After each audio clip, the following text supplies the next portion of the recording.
नमस्कार, मैं दिलीप सिंह। जैसा कि आप सभी को वेल इन्फॉर्म्ड है, मैं निशंक चैनल के ऊपर इंग्लिश की क्लासेस लेना शुरू कर चुका हूं। और कल मैंने जैसा कि आपको बताया कि भाई राजस्थान के कंपटीशन में किस तरीके से सवाल पूछे जाते हैं, जो भी है उसके बारे में हमने चर्चा की। और अब आज अपन शुरू करेंगे टेंस का एक प्रीवियस वीडियो पहले से इस चैनल के ऊपर उपलब्ध है, जिसका लिंक मैं यहाँ प्रोवाइड करवा दूंगा, तो आप उसे जाकर एक बार ज़रूर देख लें। बाकी हम टेंस को समझते हैं ब्रीफ में। टेंस क्या है? Tense is just the denotation of time. एक तरीके से टाइम को डिनोट करता है टेंस। और टाइम के अलग अलग एस्पेक्ट्स के थ्रू हम टेंस के टाइप्स पढ़ते हैं। टेंस के जो मेनली जो टाइप्स है वो 3 हैं। हम प्रेजेंट टाइम में पढ़ते हैं तो प्रेजेंट टेंस पढ़ते हैं, जब फ्यूचर टाइम के बारे में पढ़ते हैं तो फ्यूचर टेंस पढ़ते हैं, और बाकी एक पास्ट के बारे में पढ़ते हैं तो पास्ट टेंस पढ़ते हैं। टेक्निकली अगर देखा जाए तो जो बड़े बड़े विशेषज्ञ वो यही कहते हैं कि टेंस जो है वो 2 ही है, प्रेजेंट टेंस और पास्ट टेंस। फ्यूचर जो है, इसको फ्यूचर को टेंस नहीं लेकर एक्शंस के तौर पे लिया जाता है, बिकॉज साइंटिफिकली देखा जाए तो फ्यूचर ऐसा नहीं है जिसके बारे में हम पहले से डिस्क्राइब कर लें। तो फ्यूचर जो है, फ्यूचर को एक्शंस के तौर पे पढ़ते हैं, ठीक है। टेंस जो है, जो अपन प्रेजेंट टेंस पढ़ने वाले हैं उसके मेनली 4 टाइप होते हैं। वो चारों ही टाइप मैं यहाँ लिखवा देता हूँ एक बार।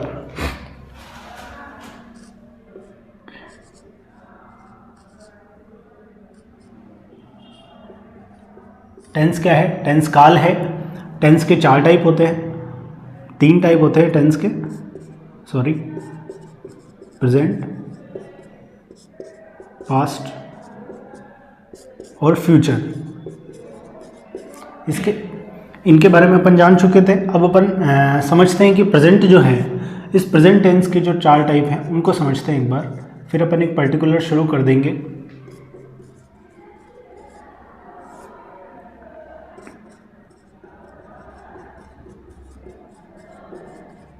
हम आज जो पढ़ेंगे वो सिंपल प्रेजेंट टेंस होगा, लेकिन एक बार मैं आपको लिखवा देता हूँ कि जो भी 4 टाइप है, simple present, present continuous,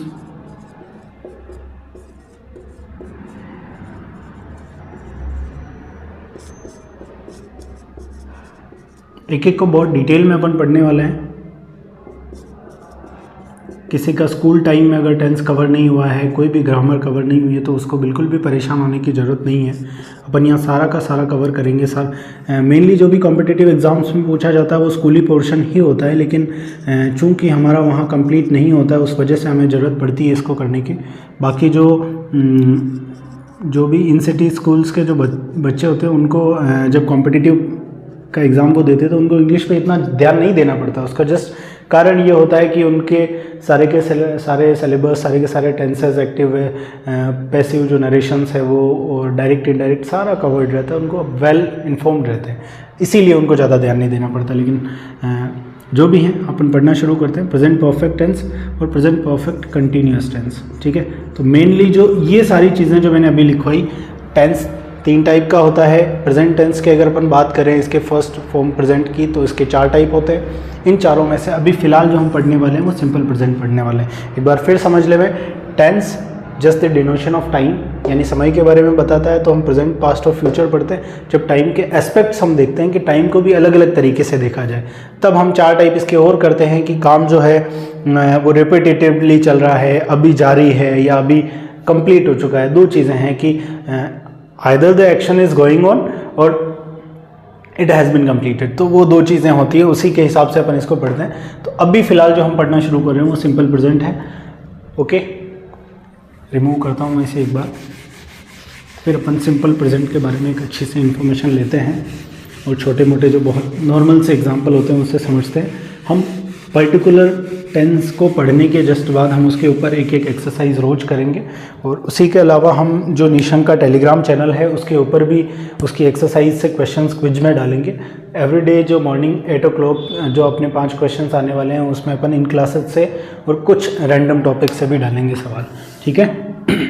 simple present की अगर मैं बात करूँ, आपको ऐसा ऑकवर्ड लग सकता है कि पहले जो क्लास हुई थी उसमें भी वही टेंस के बारे में बताया, आज भी वही। तो चूंकि उस क्लास और इस क्लास के बीच में गैप काफ़ी कवर हो चुका है, इस वजह से इसके बारे में बताना बहुत ज़रूरी है। सिंपल प्रेजेंट टेंस क्या है? सिंपल प्रेजेंट टेंस में मेनली बात यह है कि काम जो है वो काम हुआ प्रेजेंट में ही है, लेकिन सिंपल प्रेजेंट और रूल्स दे देता है, उसको और ज़्यादा डिफरेंशिएट कर देता है। वो कहता है कि इतना पर्याप्त नहीं है कि सिर्फ मैं ये कह दूं कि काम प्रेजेंट में हुआ है और फिर मैं उसको सिंपल प्रेजेंट में ले लूँ। This is the insufficient information for me.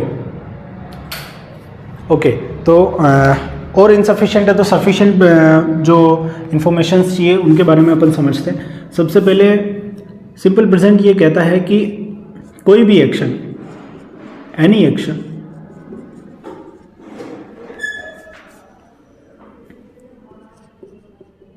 which is occurring repetitively,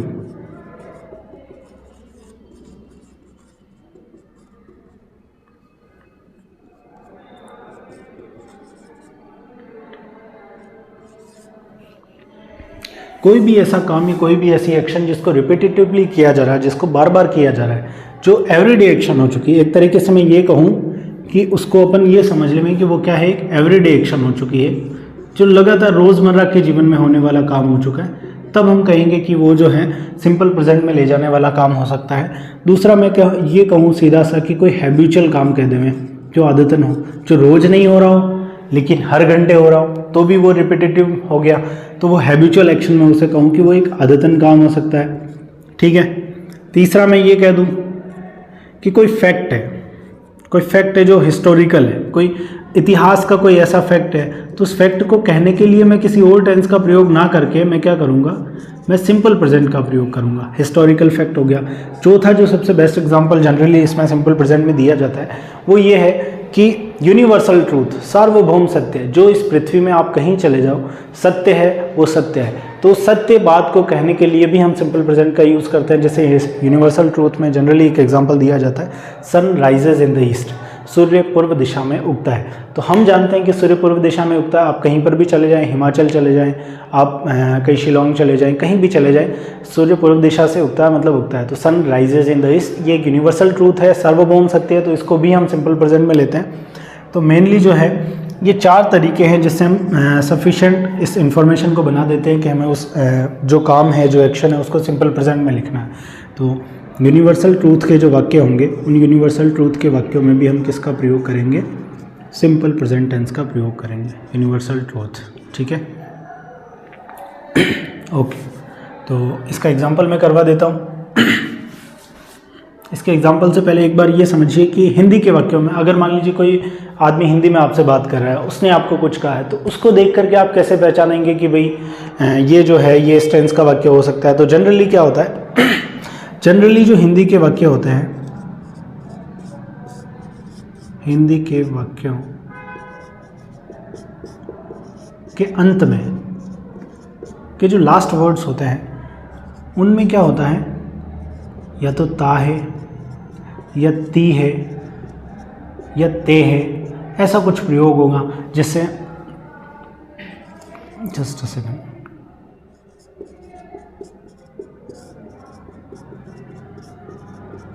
होता है। ठीक है। जैसे मैं कह दूं राम विद्यालय जाता है, तो राम विद्यालय जाता क्या है, राम रोज विद्यालय जाता है। राम रोज विद्यालय जाता, तो ये एक एवरीडे एक्शन हो गई, जो फर्स्ट टाइप मैंने पढ़ाया, any action which is occurring repetitively, जो रोज हो रही है, बार बार हो रही है। तो राम का विद्यालय जाना एक नॉर्मल सी चीज़ है, हालांकि वो संडेज को स्कूल नहीं जाता, लेकिन फिर भी उसे एवरीडे एक्शन माना जाएगा, क्योंकि बिसाइड संडे वो हर रोज स्कूल जा रहा है। तो राम विद्यालय जाता क्या है, एक रिपीटेटिव एक्शन है, इसीलिए हम उसको सिंपल प्रेजेंट में लेते हैं। और जैसा कि मैं कह रहा हूँ हिंदी के वाक्य में ता है ती है आता है, तो जब मैं कह रहा हूँ कि राम विद्यालय जाता है तब मैं ता है बोल रहा हूँ। इसका मतलब हिंदी के हिसाब से भी देखा जाए तो वो सिंपल प्रेजेंट में आना चाहिए। तो मैं उसको लिखूँगा राम गोज़ टू स्कूल। ठीक है। अब मैं इसको ऐसे भी लिख सकता हूँ, राम रोज विद्यालय जाता है, तो मैं लिखूँगा Ram goes to school every day. ठीक है, ऐसा होता है। इसके अलावा जैसे मैं कहूँ कि हैबिचुअल एक्शन की मैं बात करूँ तो जैसे मैं कहूँ कि मैं रोज़ रात 9 बजे दूध पीता हूँ, दूध लेता हूँ, तो जब जनरली क्या होता है, पीना या लेना जो होता है उसको हम इनटेक के अकॉर्डिंग टैक में लेते हैं। ऐसा नहीं होता है ड्रिंक मिल्क, ऐसा नहीं लिखते, हम लिखते हैं टैक मिल्क। तो जैसे मान लीजिए मैं कहता हूँ कि हैबिचुअल एक्शन के अकॉर्डिंग कहता हूँ कि मैं रोज़ रात्रि 9 बजे दूध पीता हूँ, तो इसका भी हम इंग्लिश किसमें बनाएंगे, सिंपल प्रेजेंट में बनाएंगे। वो सारे हम देखेंगे। हिस्टोरिकल फैक्ट में महाराणा प्रताप की कोई बात करें, टीपू सुल्तान की कोई बात करें, अकबर की कोई बात करें, ऐसी कोई बात जिसमें सिंपल प्रेजेंट में लिखा जा सकता है, तो वहाँ पर हम सिंपल प्रेजेंट का इस्तेमाल करते हैं। यूनिवर्सल ट्रूथ का मैंने बताया एग्जाम्पल, अब मैं समझाता हूँ। एक दो एग्जाम्पल यहाँ लिख भी देता हूँ। जैसे मैंने लिखा, जैसे मैं लिख दूँ सीता गाना गाती है, मैं कह दूं कि सीता गाना गाती, तो मैं यही कह रहा हूँ कि सीता रोज़ गाना गाती है वाली बात है। सीता गाना गाती है, या तो कहीं बाहर में गा सकती है, किसी मंदिर में कोई भजन गा सकती है, कुछ भी हो सकता है। तो सीता गाना गाती है, इसको मैं लिखूँगा सीता सिंग्स सॉन्ग, सीता गाना गाती है। अभी ये अपने आप में एक बहुत बड़ा डिस्कशन का पॉइंट है, बहुत बड़ा तो क्या लेकिन थोड़ा सा है कि भाई किसी वर्ब में सिंग कहाँ लिखना है, सिंग्स कहाँ लिखना है, वो सिंगुलर प्लूरल वाला मामला है। उसको समझने से पहले जनरली एक एग्जांपल और लिख लेते हैं। सूर्य पूर्व दिशा में उगता है, सूर्य पूर्व दिशा, एम आई ऑडिबल, सूर्य पूर्व दिशा में उगता है। तो जब मैं यह कहता हूँ तब भी मैं यही कह रहा हूँ कि ये एक यूनिवर्सल ट्रूथ का वाक्य है। बात सिर्फ ये हुई थी कि प्रेजेंट जो टेंस है वो प्रेजेंट टेंस कहना और किसी भी वाक्य को उसमें पटक देना इतना आसान नहीं है। हमारे पास एक सफिशिएंट नॉलेज होना चाहिए कि हमें उसको सिंपल प्रेजेंट में क्यों लेना है। तो इसीलिए हमने 4 पॉइंट डिस्कस किए। तो जनरली ये होता है कि मोटा मोटा इन्हीं पॉइंट्स के अकॉर्डिंग वो सिंपल प्रेजेंट में आ जाता है। बहुत बार ये एक अलग विषय है कि बहुत बार क्या होता है कि जो फ्यूचर में कोई काम होने वाला है, जैसे नेताजी कल हमीरगढ़ आने वाले हैं या भीलवाड़ा आने वाले हैं, उस बात को भी हम ऐसे लिख सकते हैं कि वो सिंपल प्रेजेंट में लिखा जाए, लेकिन वो एक अलग विषय है। वो सिंपल फ्यूचर को सिंपल प्रेजेंट में लिखा जा रहा है, लेकिन वो है सिंपल फ्यूचर में, ठीक है ना। उस विषय को छोड़ के ये मेनली अगर सिंपल प्रेजेंट का ओरिजिनल वाक्य है तो इन पॉइंट्स के अकॉर्डिंग आ जाएगा। तो ये सूर्य पूर्व दिशा में उगता है, ये यूनिवर्सल ट्रूथ वाले पॉइंट के अकॉर्डिंग आ रहा है। तो फिर मैं इसको सिंपल प्रेजेंट में लिखूंगा, तो मैं लिखूंगा sun rises in the east, sun rises in the east. Again वही बात है। अब अपने पास मेन जो क्वेश्चन है वो 2 है। ये समझ लिया सिंपल प्रेजेंट कैसे आता है, क्या है वो सब। अब मेन बात आ जाती है कि ये वाक्य मैंने कैसे लिखे। सीता गाना गाती है में मैंने सीता सिंग्स सॉन्ग कैसे लिख दिया, sun rises in the east कैसे लिख दिया। इसमें सबसे बड़े क्वेश्चन 2-3 हैं। जैसे राइजेज में मैंने ES लिखा है, उसके अलावा यहाँ पर मैंने सिंग्स में S लिखा है। तो सबसे पहले तो किसी वर्ब में मैं S या ES लगा ही क्यों रहा हूँ। अब S या ES लगाने का कारण पता चला तो S क्यों लगा रहा हूँ या ES क्यों लगा रहा हूँ, ये सब हमें पढ़ना है। इसके लिए मैं इसको रिमूव करता हूँ एक बार, फिर आगे समझते हैं।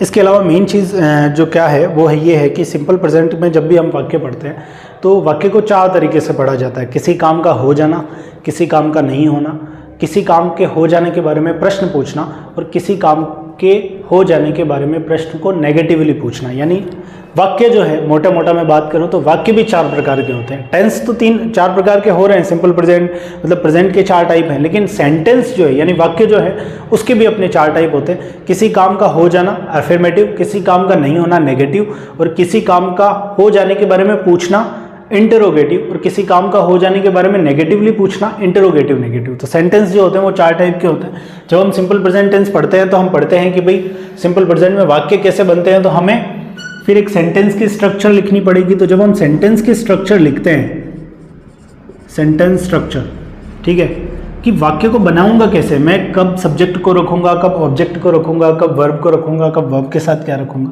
तो जब हम सेंटेंस स्ट्रक्चर पढ़ते हैं तो हम 4 सेंटेंस स्ट्रक्चर पढ़ते हैं। Are you getting the point? 4 sentence structure. क्यों? क्योंकि 4 सेंटेंसेज होंगे अलग अलग, उन चारों के सेंटेंस स्ट्रक्चर हम पढ़ते हैं। तो पहली जो सेंटेंस स्ट्रक्चर होती है वो ये होती है कि सबसे पहले मैं सब्जेक्ट रखूँगा, ठीक है भाई, इन्होंने बोल दिया सब्जेक्ट रखूँगा। फिर उसके बाद मैं रखूँगा वर्ब की फर्स्ट फॉर्म। ओके, ध्यान रखें मेन वर्ब की फर्स्ट फॉर्म का इस्तेमाल होता है सिंपल प्रेजेंट टेंस के अंदर। तो मैं रखूँगा सब्जेक्ट के साथ वर्ब की फर्स्ट फॉर्म, फिर उसके साथ अगर ज़रूरत पड़ी तो S या ES रखूँगा। ओके, अगर ज़रूरत पड़ी तो, बहुत बार ज़रूरत नहीं होती, और ज़रूरत कब पड़ती है वो मैं बताता हूँ। जब भी सब्जेक्ट प्लूरल होगा तो वर्ब प्लूरल चाहिए, और वर्ब प्लूरल का सीधा सा मतलब है उसके साथ S या ES नहीं लगाना, सिंपल सिर्फ वर्ब आएगी। जब भी सब्जेक्ट सिंगुलर है तब वर्ब सिंगुलर चाहिए, और वर्ब सिंगुलर का रूल ये है कि वर्ब जब अपनी एक जो होली फॉर्म में होती है, जो मेनली वर्ब होती है, जैसे सिंग है, तो ये सिंग सिंगुलर नहीं है, ये प्लूरल है। इसको सिंगुलर करने के लिए हमें एस ई एस लगाना है। जनरली दूसरे जो नाउन्स होते हैं उनमें ऐसा होता है कि उसके साथ एस एस लगा करके हम उसको, जैसे मान लो मैं कह दूं कि टॉय, खिलौना, तो उसको मुझे एस एस लगा के मैं उसको प्लूरल करता हूँ, लेकिन वर्ब में उल्टा होता है, वर्ब के अंदर एस एस लगा के उसे सिंगुलर किया जाता है। तो सब्जेक्ट जो है वो अगर सिंगुलर है तो एस एस लगाना है, बाकी नहीं लगाना है। सब्जेक्ट वर्ब की first form S S plus object. Okay, अब ये किसका है? ये सिर्फ काम के हो जाने के बारे में है। तो काम का हो जाना मतलब एफर्मेटिव सेंटेंस। क्या है? एफर्मेटिव, सकारात्मक कह सकते हैं या नॉर्मल वाक्य है। दूसरी जो सेंटेंस की स्ट्रक्चर होती है वो ये कहती है कि जब काम नहीं होगा तो मैं नेगेटिव लूँगा उसको। तो एफर्मेटिव के आगे सेंटेंस भी लगा दो, आपको पता रहे कि एफर्मेटिव टाइप किसका है, सेंटेंस का टाइप है ये। ओके, सेकंड जो है, सेकंड में मैं लिखता हूँ सब्जेक्ट। ठीक है, जब मैं नेगेटिव सेंटेंस पढ़ूंगा तब देखो समझना, यहाँ पर मैंने डायरेक्ट ये जो वर्ब की फर्स्ट फॉर्म है ये मेन वर्ब है। किसी भी टेंस के अंदर मेन वर्ब और ऑक्सिलरी वर्ब्स दोनों होती है। ऑक्सिलरी वर्ब का सीधा सा मतलब जिसे जनरली आप हेल्पिंग वर्ब के तौर पे जानते हैं। हेल्पिंग वर्ब क्या होती है? हेल्पिंग वर्ब मेन वर्ब की सहायता करती है उस वर्ब के कंप्लीट फॉर्मेशन के लिए, लेकिन सिंपल प्रेजेंट टेंस के अंदर जो अफर्मेटिव सेंटेंस होता है उसके अंदर हेल्पिंग वर्ब का प्रयोग नहीं होता। लेकिन जब हम नेगेटिव पढ़ते हैं, इंट्रोगेटिव पढ़ते हैं या नेगेटिव इंट्रोगेटिव पढ़ते हैं, तब तीनों ही बार में हेल्पिंग वर्ब का यूज़ होता है। तो जब नेगेटिव पढ़ेंगे तो सबसे पहले लिखाएंगे सब्जेक्ट, फिर उसके बाद डू, अगर डू की ज़रूरत है तो डू, नहीं तो डज। ठीक है, अगेन वही चीज़ है, डू का प्रयोग करना मतलब सब्जेक्ट जो है वो प्लूरल है, डज का प्रयोग करना मतलब सब्जेक्ट सिंगुलर है। क्योंकि डू एक वर्ब है, वर्ब के साथ जो सिंगुलर प्लूरल वाला रूल चलता है वही चलेगा। मैंने बताया सिंगुलर में हमें एस एस लगाना है तो डज लिख दो, प्लूरल में एस एस नहीं लगाते यहाँ पे, यानी डू लिख दो। तो सब्जेक्ट प्लस डू या डज प्लस लिखेंगे नॉट। कभी भी नॉट अकेला नहीं आता, बिना हेल्पिंग वर्ब के नॉट नहीं आएगा। सब्जेक्ट प्लस डू या does plus not plus main verb की फर्स्ट फॉर्म। अब यहाँ पर सिर्फ फर्स्ट फॉर्म आती है, अब इसमें एस नहीं लगाना, भले वर्ब सिंगुलर हो या प्लूरल, क्योंकि सिंगुलर या प्लूरल के लिए हम पहले ही डू या डज में से चयन कर चुके हैं। अगर सिंगुलर है तो हम पहले ही डज लगा चुके हैं, तो यहाँ एस लगाना ही नहीं है, फिर वर्ब की फर्स्ट फॉर्म, उसके बाद ऑब्जेक्ट। ठीक है, ये जो केस है, ये केस किसका है? ये नेगेटिव सेंटेंस का केस है। किसका है ये? Negative sentence. ओके, नेगेटिव जो सेंटेंसेस होंगे उनको इस तरीके से पढ़ा जाएगा। तीसरा अपने पास ऑप्शन होता है कि हम वाक्य को प्रश्नवाचक तौर पे लें। प्रश्नवाचक तौर पे जब भी मैं लूँगा तो सबसे पहले आएगी हेल्पिंग वर्ब। सबसे पहले क्या आएगी? ये हर टेंस का रूल है कि जब भी आप इंटरोगेटिव सेंटेंस लिखोगे तो सबसे पहले हेल्पिंग वर्ब। अब यहाँ हेल्पिंग वर्ब डू या डज है तो मैं सबसे पहले डू या डज लिखूंगा, और हमें पता है कि किसी भी सेंटेंस का फर्स्ट लेटर कैपिटल होता है, तो डू या डज जो है ये स्मॉल डी के साथ नहीं आएंगे, कैपिटल डी के साथ आएंगे। तो मैं लिखूंगा डू या फिर मैं लिखूंगा डज, फिर उसके बाद मैं लिखूंगा सब्जेक्ट। अब सब्जेक्ट में चूंकि कोई नाउन रहेगा तो मैं नाउन को क्या लिखूंगा? डू या डज सब्जेक्ट, उसके जस्ट बाद आएगा वर्ब की फर्स्ट फॉर्म प्लस ऑब्जेक्ट। अब चूंकि ये प्रश्नवाचक वाक्य था तो मैं इसमें मार्क ऑफ इंटरोगेशन भी लगाऊंगा। ठीक है, मार्क ऑफ इंटरोगेशन लगाने के बाद हम लिख देते हैं यहाँ इंटरोगेटिव सेंटेंस। हम 9 से किए हैं। Okay, I think am I right? Do does plus subject plus verb की first form object, do I completed. Okay, fourth option is अब यहाँ प्रश्नवाचक क्यों लगाया जा रहा है? क्योंकि प्रश्नवाचक वाक्य तो प्रश्नवाचक चिन्ह लगाना जरूरी है। ठीक है, ये जो मैंने फुल स्टॉप नहीं लगाया ये डॉट है ऑब्जेक्ट के फुल फॉर्म के लिए, बाकी यहाँ लगेगा प्रश्नवाचक, मार्क ऑफ इंटरोगेशन। चौथा जो होता है, चौथे में क्या होता है कि इंटरोगेटिव नेगेटिव सेंटेंस होता है। क्या होता है? इंटरोगेटिव नेगेटिव, यानी प्रश्न भी पूछा जा रहा है और नेगेटिवली पूछा जा रहा है। तो इसका मतलब हम हेल्पिंग वर्ब आगे भी लगाने वाले हैं और बीच में नोट भी लगाने वाले हैं। ठीक है, तो मैं लिखूंगा इसको डू या does plus subject plus note plus verb की फर्स्ट फॉर्म प्लस ऑब्जेक्ट। ठीक है, ये क्या है? ये है इंटरोगेटिव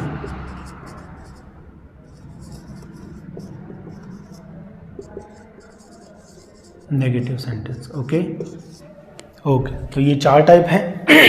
ये सेंटेंस स्ट्रक्चर है इन चारों टाइप की। यहाँ दोनों चीज़ें पढ़ सकते हो आप, सेंटेंसेस के type, affirmative, negative, interrogative, negative interrogative. जब भी इसको पढ़ोगे तो अलग अलग नहीं पढ़ोगे, इसको जल्दी पढ़ोगे। इंट्रोगेटिव नेगेटिव पढ़ो या नेगेटिव इंट्रोगेटिव, ये एक ही सेंटेंस का टाइप है, ठीक है। तो ये सेंटेंस के स्ट्रक्चर इस अकॉर्डिंग लिखेंगे, यानी ऑब्जेक्ट हमेशा पीछे आएगा, ऑब्जेक्ट ऑब्जेक्ट ऑब्जेक्ट, सब्जेक्ट आगे आएगा, लेकिन हमेशा आगे नहीं आएगा। जब भी प्रश्नवाचक वाक्य होगा तो डू या डज आगे आएगा, सबसे पहले हेल्पिंग वर्ब आएगी, फिर सब्जेक्ट आएगा, ठीक है। और ये चीज़ मेनली नोटिस करने वाली है कि वर्ब की फर्स्ट फॉर्म के साथ ऐसी आई है सिर्फ और सिर्फ अफर्मेटिव में लगाना है, नेगेटिव इंट्रोगेटिव या नेगेटिव इंट्रोगेटिव में नहीं लगाना है, क्योंकि हम डू या डज के थ्रू ये समझा देते हैं कि भाई सिंगुलर है या प्लूरल, ठीक है ना। इसके आगे की जो क्लास है वो हम आगे कंटिन्यू करेंगे। नमस्कार, जुड़े रहिए हमारे साथ निशंक पर, निशंक टेलीग्राम और निशंक यूट्यूब चैनल पर। Okay bye.